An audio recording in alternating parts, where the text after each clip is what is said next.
Hey good morning guys, welcome back to my YouTube channel. तो जैसा कि RUHS BSc nursing entrance exam की date RUHS BSc nursing official website पर release कर दी गई है।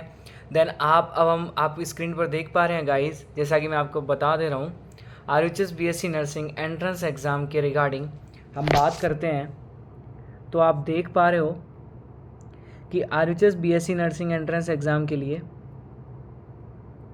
जैसा कि मैं आपको बता दे रहा हूँ, स्क्रीन पर आप देख पा रहे हो नोटिफिकेशन।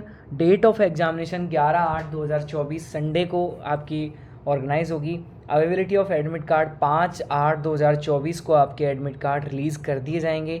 आप अपने एडमिट कार्ड सारे ले लीजिएगा और जो भी रिक्वायरमेंट, जो rule regulation RUHS BSc nursing entrance exam के द्वारा एग्जामिनर जो पोर्टल पर दिखाए जा रहे हैं, उनको आप प्लीज़ ज़रूर फॉलो कीजिएगा और उससे आपको एग्ज़ाम सेंटर पर कोई भी समस्या का सामना ना करना पड़े। देन हम बात करते हैं कि 8 दिन शेष आपके रह गए हैं RUHS BSc nursing entrance exam के। तो इन 8 दिनों के अंदर आपकी एक स्ट्रेटजी ऐसी होनी चाहिए ताकि आप अपना बेस्ट से बेस्ट एग्ज़ाम के अंदर दे पाओ।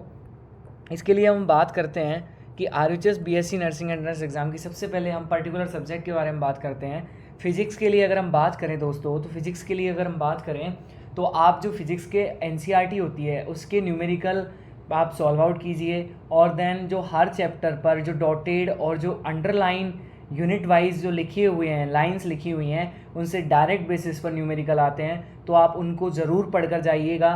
क्योंकि बहुत बार 2019 से लेके 2024 तक मैंने काफ़ी बार पेपर में देखा है, यहाँ तक जब मैंने खुद ने पेपर दिया था उस टाइम फिज़िक्स से डायरेक्ट क्वेश्चन उठ कर आए थे। तो आप उस पर भी ज़रूर से ज़रूर ध्यान कीजिएगा। हर लाइन आपको याद होनी चाहिए क्योंकि हर लाइन से क्वेश्चन बन सकता है, एक छोटा न्यूमेरिकल भी बन सकता है। अब हम बात करते हैं केमिस्ट्री की। फिजिकल केमिस्ट्री हमेशा फार्मूला बेस होती है। फिजिकल केमिस्ट्री के रूप में आपको फार्मूलाज याद रहने चाहिए। देन सबसे बड़ी और सबसे महत्वपूर्ण सूचना कि स्टूडेंट क्या करते हैं कि फिजिकल केमिस्ट्री में फार्मूला लगाते हैं, आंसर आता है और वो डायरेक्ट टिक कर देते हैं। ऐसा नहीं करना है, अपने आंसर को चेक करना है 1 से 2 बार, ताकि आप प्योरली जब श्योर हो तब जाकर उस आंसर को टिक करें। क्योंकि एग्जामिनर आपकी जहाँ तक सोच जाती है, जिस आंसर को आप टिक करने वाले हो, वो आंसर आपका गलत होता है जब आप अपने रूम पर आकर चेक करते हो। इसीलिए अपने आंसर को 2 बार चेक करें, उसके रेशो चेक करें, उसकी पावर चेक करके फिर आप आंसर को और उसका जो पैरामीटर होता है उसको ज़रूर चेक करें। देन ऑर्गेनिक केमिस्ट्री की बात करें।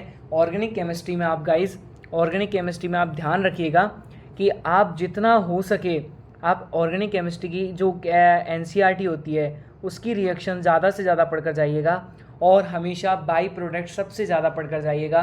क्योंकि कोई भी रिएक्शन आपको दे देगा और उसका साइड बाई प्रोडक्ट आपसे ज़रूर पूछ लेगा। अगर आपको बाई प्रोडक्ट आता है तो आप रिएक्शन का लास्ट प्रोडक्ट भी निकाल सकते हो और बाई प्रोडक्ट से आपका आंसर बिल्कुल सही होगा, उसमें कोई भी गलती होने के चांस नहीं होंगे। देन अब हम बात करते हैं फिजिकल केमिस्ट्री के लिए। तो हमने बात की है ऑर्गेनिक केमिस्ट्री, आप पढ़िएगा जितना हो सके आप NCERT से ऑर्गेनिक रिएक्शंस पढ़ के जाइएगा।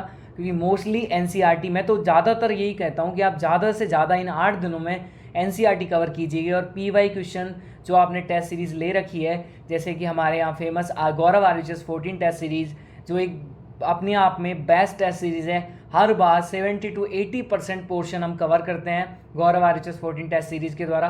तो आप उसको अगर आपने ले रखी है तो आप उससे ज़्यादा से ज़्यादा PY की क्वेश्चन सॉल्व करने की कोशिश कीजिएगा, जिसको आपको बहुत ज़्यादा फ़ायदा मिलेगा। उसका बेनिफिट मेरे को भी बहुत मिला था। मेरे टाइम भी मैंने गौरव RUHS 14 टेस्ट सीरीज़ ज्वाइन की थी, जिसकी वजह से मेरे को 80 मार्क्स अचीव हुए और मैं आज RUHS गवर्नमेंट कॉलेज जो कि जयपुर के अंदर स्थित है उसके अंदर मैं एडमिशन लिया हुआ है और मैं 3rd ईयर स्टूडेंट हूँ।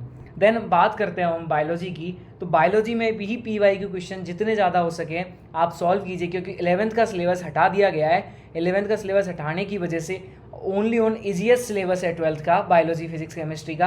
तो आप पढ़िएगा और अच्छा पेपर कीजिएगा, जिससे आपको एक बेस्ट गवर्नमेंट कॉलेज, जो एक nursing as a professional life होती है, जिससे आपका फ्यूचर सिक्योर हो सके।